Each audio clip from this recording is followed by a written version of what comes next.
Shalom, saudara-saudaraku, keluargaku yang terkasih di dalam Tuhan. Selamat bertemu kembali dengan kami di channel ini. Oke, baik keluargaku, saudara-saudaraku, di video kami kali ini adalah bagian kedua dari kisah perjalanan pelayanan bahkan kesaksian hidup keluarga hamba Tuhan yang sudah kami bagikan di video kami yang sebelumnya. Yang baru bergabung dengan channel ini, silakan ditonton terlebih dahulu bagian pertama ya. Untuk yang sudah menonton, menyimak bagian yang pertama, mari kita saksikan bersama untuk bagian berikutnya. Bagaimana kelanjutan kisahnya? Mari kita simak bersama hasil wawancara kami dengan hamba Tuhan tersebut, dan selamat menyaksikan. Tidak ada gereja, apakah Bapak melanjutkan ibadah, tetap ibadah hari itu? Tetap kita ibadah. Kita bikin semacam pondok-pondok lah. Siap. Malahan ada anak jemaat sembegurang begini. Oh, saya tidak mau ibadah ke sana. Ini kamu punya gereja kambing domba. Kandang Kambing domba ya. Kandang kambing domba. Iya. Ya, tapi tidak ada juga anak jemaat. Ya itulah, nanti kita akan lihat Tuhan berkarya di daerah pusat, mereka tanggapi, dia kasih turun dana, tidak ya seberapa adanya, sesuai kemampuan mereka, lalu kita mulai membangun kembali. Bahkan ada rekan-rekan hamba Tuhan memberkati kita orang. Berkat Tuhan datang. Ya. Makanya dibangun gereja kembali. Selain itu, ada enggak maksudnya hal-hal yang saya tidak tahu apa ya, tapi kan ini berkaitan dengan keilahian. Kenapa Tuhan mengizinkan Bapak ini sudah bangun gereja terus mengalami, nah ini luar biasa. Menurut saya ini mujizat yang Tuhan taruh di hidupnya Bapak, sehingga Bapak oke, kita dalam kondisi seperti ini kita masih ada. Nah, satu hal lagi, kira-kira buat teman-teman gereja-gereja di luar sana, ketika mereka mengalami kondisi yang seperti Bapak alami dalam pelayanan, tidak ada yang berubah, Bapak mau bilang apa sama mereka? Kalau apapun yang kita alami pasti punya rancangan Tuhan. Rancangan kita memang hal yang mungkin rancangan kita berbeda dengan rancangan Tuhan. Nah, makanya itu saya hanya dorong kepada saudara-saudara mungkin yang mengalami seperti kami, marilah kita kuat dan terus percaya bahwa Tuhan terus akan memberkati kita. Nah, selalu saya katakan kepada jemaat yang Tuhan percayakan kepada saya, mungkin manusia menutup satu, Tuhan akan mencarikan kita jalan untuk membukakan berkat-berkatnya. Nah, itu yang saya kuat Pak sekarang. Saya menjadi kekuatan dari Tuhan berikan bahwa Tuhan, satu hal yang saya katakan, Tuhan tidak pernah membuat kita tergeletak. Pasti Tuhan pernah akan mengangkat kita. Yes. Tapi kita mau belajar mengikuti proses Tuhan di dalam kehidupan kita. Maka Tuhan pasti akan memberikan kemenangan. Amin. Ya, satu hal yang menjadi motivasi saya kepada om saya waktu dia pelayanan di gereja Pantai Costa Tabernakel. Di situ saya melihat bagaimana pertolongan Tuhan, bagaimana dia di dalam pelayanan, mungkin pada waktu itu hampir seperti yang saya alami. Tapi saat ini karena dia terus mencari hidup dalam kekudusan, dan mencari Tuhan dalam hidupnya, dalam pelayanannya, mungkin dia belum menikmati pada waktu itu berkat-berkat Allah.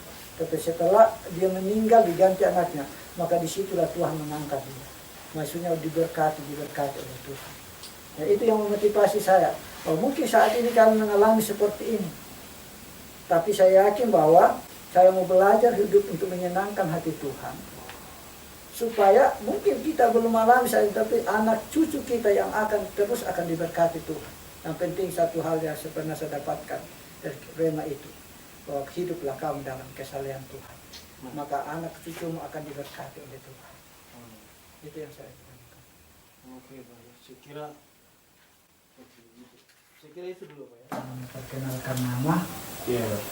Nama saya Pendeta Rani Pareket. Pareket. Iya. Pareket. Nah, tempat pelayanan kami di GBT Gereja Bethel Tabernakel Saembawalati, Kecamatan Mori Atas, Kabupaten Morowali Utara, Provinsi Sulawesi Tengah. Dan saya dibantu oleh Ibu Gembala, namanya Ibu Martina Langgut. Proses atau sejarah pengalaman ketika jalan dengan Tuhan. Nah, ada satu kejadian yang menarik di sini, bahwa waktu dibangun gereja ini, itu sudah sekitar 60-70%, tiba-tiba hari Jumat itu ada sebuah kejadian. Ada hujan dan itu ada angin dan gereja putih, gereja dilanda puting beliung, habis. Terus dibangunlah gereja di sini. Nah, mungkin ibu dari ibu sendiri, tolong diceritakan hari itu seperti apa yang ibu saksikan. Saya mau tanya tentang bagaimana mujizat Tuhan menghadapi sebuah sebuah kenyataan yang coba ditawarkan dunia atau kuasa kegelapan, tapi dia menghadapinya seperti semua tidak karena shalom untuk shalom. Sebenarnya itu gereja waktu gereja itu mau rubuh, ya Tuhan sudah kasih penglihatan. Wow. Dan itu waktu itu dia kasih penglihatan lewat mimpi seperti gigi dicabut dengan tang. Oh, jadi Tuhan sudah bicara duluan.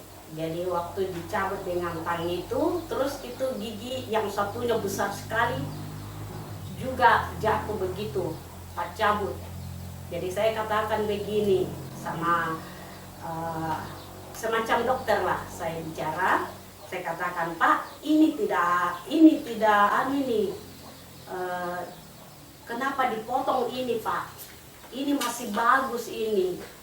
Dia katakan dia tahu yang terbaik. Lalu saya periksa lagi, lalu dia katakan begini, saya katakan begini, tapi ini Pak masih bagus. Dia katakan lagi begini, dia tahu yang terbaik.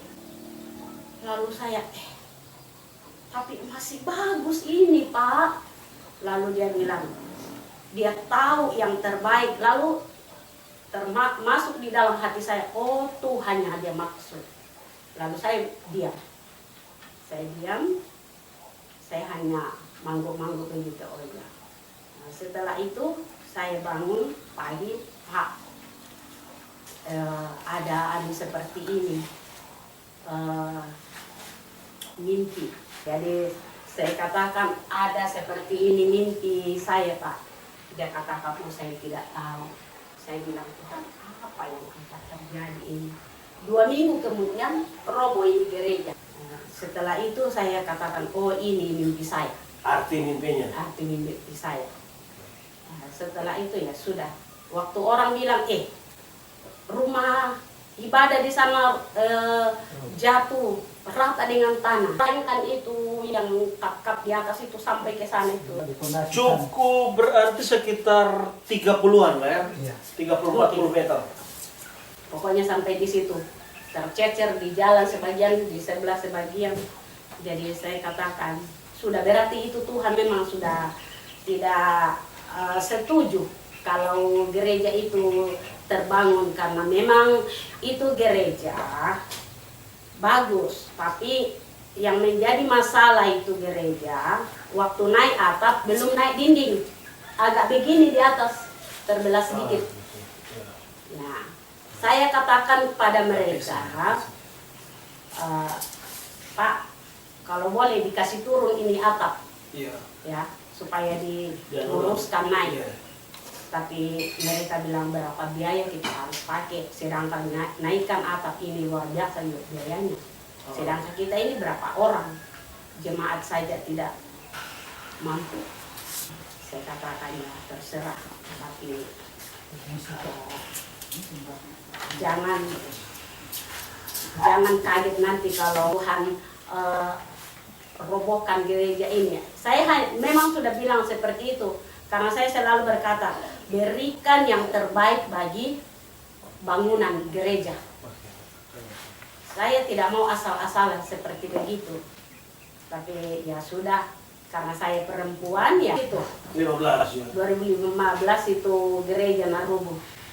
Nah itu gereja berdiri itu mulai 2012 terus berjalan sampai 2013 itu kami sudah pakai ibadah Natal. 2014 kami pakai ibadah Natal.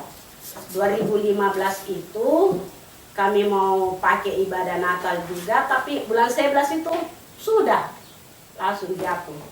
Saya juga Saya hanya bilang begini, saya bersyukur.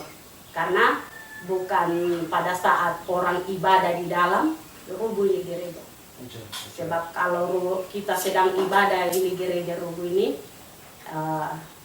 kita akan dipenjara. Ada korban maksudnya. Iya. Mungkin juga Ibu ceritakan yang penting juga bagi orang di luar sana. Iya. Dalam dalam perjalanan pelayanan di sini sejak 2005. Ini kan jadi sempat diceritakan Pak Gembala tadi, ini tidak mudah. Bahkan untuk makan pun itu sangat amat sulit atau sukar. Nah tapi kok saya tanya ke Bapak tadi, ada enggak sesuatu yang ilahi, antara penglihatan, mimpi, apapun Tuhan bicara untuk bertahan di sini? Dan Bapak Gembala bilang, Ibu yang ceritakan. Penglihatan tentang kami harus tinggal di sini, itu tidak, Tuhan tidak kasih itu. Saya tidak pernah lihat. Tapi satu yang Tuhan kasih dalam hati saya, bahwa saya ini diutus di tempat ini untuk melayani. Karena saya ini Protestan. Saya dari GTM. Gereja GTM, Gereja Toraja Mamasa. Nah, lalu saya diambil dari